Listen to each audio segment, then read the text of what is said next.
పున్నమి వెన్నెల చంద్రునిలా నువ్వు మా కోసం వచ్చినవు. కష్టాలు ఎన్నన్ని ఎదురైనా మా అండయే నిలిచినవు.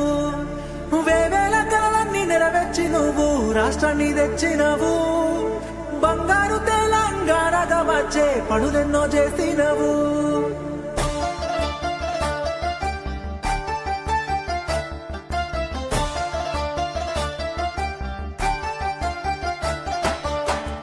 ఎప్పటిదో కాదురా బిడ్డ పదేళ్ళ కింది ముచ్చట. దుక్కి దున్నే రైతుని అడుగు నీళ్లు లేని మా ఇక్కట. పల్లెల్లో లేకుండే మెతుకు కష్టంగా సాగేది బతుకు. ఇళ్ళల్లా లేకుండే వెలుగు తెలంగాణ వచ్చే వరకు.